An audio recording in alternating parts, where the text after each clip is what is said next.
Vamos diretamente voltar a Brasília agora com a repórter Janaína Camelo. Mais informações aí sobre a chegada dos 32 brasileiros, familiares, agora prevista então para amanhã. Janaína, chama a atenção, inclusive, dos 32 brasileiros, 17 crianças, uma situação extremamente difícil. Portanto, esse grupo passou aí um mês na expectativa de deixar a faixa de Gaza. Seja sempre bem-vinda aqui, Janaína. Muito bom dia a todos que nos assistem. Pois é, a Força Aérea disse há pouco que a ideia é que o VC-2, que é o avião presidencial que está sendo usado aí para o resgate desse grupo de brasileiros, chegue no máximo na base aérea de Brasília até o início da manhã de quarta-feira.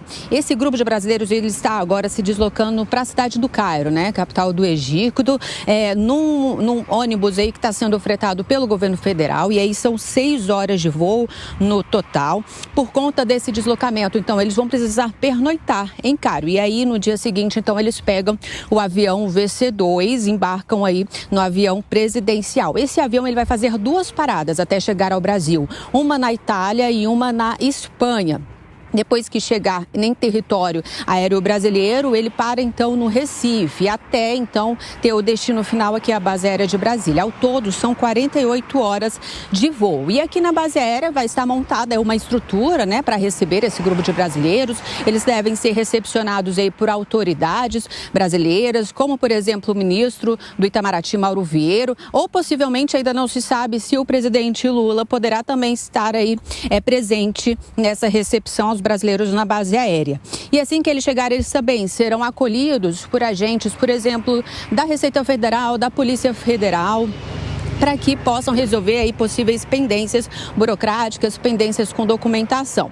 O Itamaraty diz ainda que eles permanecerão 2 dias aqui em Brasília, até resolver todas essas pendências. Eles vão ficar acolhidos aí num alojamento da Força Aérea Brasileira, e depois desses 2 dias eles poderão se deslocar para outros locais, para casa de parentes, por exemplo. Quem não tiver familiar ou moradia aqui no Brasil, o Itamaraty já disponibilizou um alojamento que vai ficar aí no interior de São Paulo, caso necessário, tá? Lembrando que esse grupo, ele passou ali pelo controle migratório da Palestina e atravessou a fronteira de Rafah, era madrugada ainda aqui no Brasil, isso foi por volta das 3 horas da manhã. Como você disse, Marcela, a princípio eram 34 pessoas, mas acabou que somente 32 estão fazendo essa viagem para o Cairo. 2 pessoas decidiram permanecer em Gaza, uma mãe e a filha dela, por motivos pessoais, segundo o Itamaraty.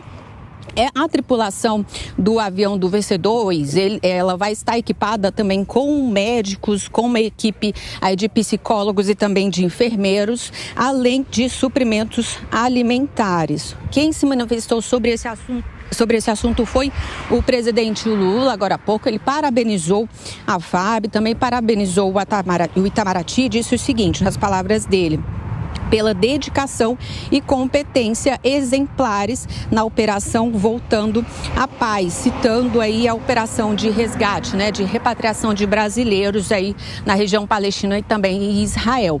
Quem comentou, Marcelo, também esse assunto, a liberação dos brasileiros na faixa de Gaza, agora há pouco, foi o ministro de Relações Institucionais, o ministro Padilha, Alexandre Padilha. Ele disse o seguinte, que a repatriação dos brasileiros da faixa de Gaza foi mais um golaço do Itamaraty, sob comando do presidente Lula, que durante todo esse período que esse grupo esteve em Gaza, tudo foi custeado pelo governo brasileiro, como comida, água e deslocamento. Que chegando ao Brasil, esses brasileiros serão muito bem acolhidos da melhor forma possível pelo governo brasileiro, e que o presidente Lula tem todo o interesse aí de ter contato com essas famílias, não só para acolher esses brasileiros, mas pretende manter contato com esse grupo, com as famílias.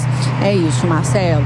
Janaína Camelo, diretamente de Brasília. Daqui a pouco ela retorna conosco aqui na programação da Jovem Pan. Quero permanecer em Brasília com José Maria Trindade. José Maria, então, a Janaína fazendo todo esse apanhado aí dessas informações, a palavra do presidente Lula já. Fica agora a expectativa, então eles vão viajar de ônibus 6 horas ali para chegar no Cairo, retornar. Então, expectativa agora quarta-feira. E tudo indica, Zé Maria, teremos aí a participação do presidente, a primeira-dama, então, no acolhimento inicial a essas pessoas que vão chegar. E chama atenção, né, Zé Maria? 17 crianças, então, imagina a situação pela qual passaram todas essas pessoas, né, Zé Maria? Exatamente. O pior, o mais difícil mesmo era cruzar a fronteira, o que acabou acontecendo, né? Já em solo egípcio fica agora, a partir de agora, mais tranquilo. Todas essas informações aí, os exames clínicos, né, para verificar exatamente o estado de saúde de cada um, a alimentação, tudo por conta agora do governo brasileiro, eles estão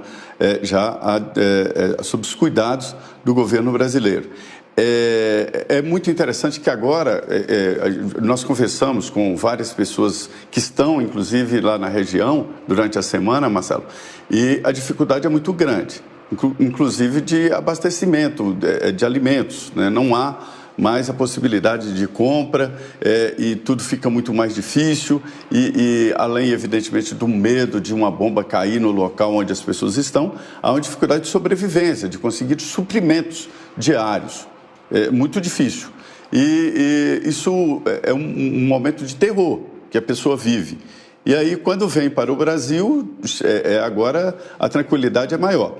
Mas há sim uma preocupação do governo em acomodar essas pessoas, fazer o acolhimento.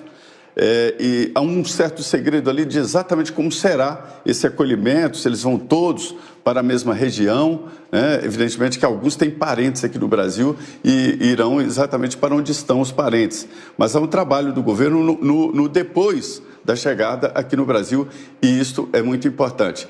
Nós temos um histórico, o Brasil tem um histórico muito grande de acolhimento, né?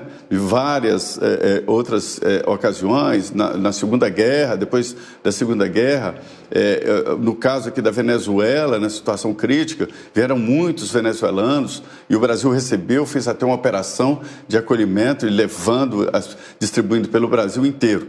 Neste caso aqui, não se trata exatamente de um acolhimento de estrangeiros. São brasileiros, são pessoas que têm dupla nacionalidade, são brasileiros que estavam lá por acaso, né? Então, são várias condições, mas de brasileiros. Digo mais uma vez que há uma dificuldade de acolhimento de palestinos e até saída de lá de palestinos da região, ao contrário do que aconteceu em outras guerras, como, por exemplo, os ucranianos tiveram uma receptividade muito maior de outros países e possibilidades de migração. Nesse caso, está tudo muito mais complicado.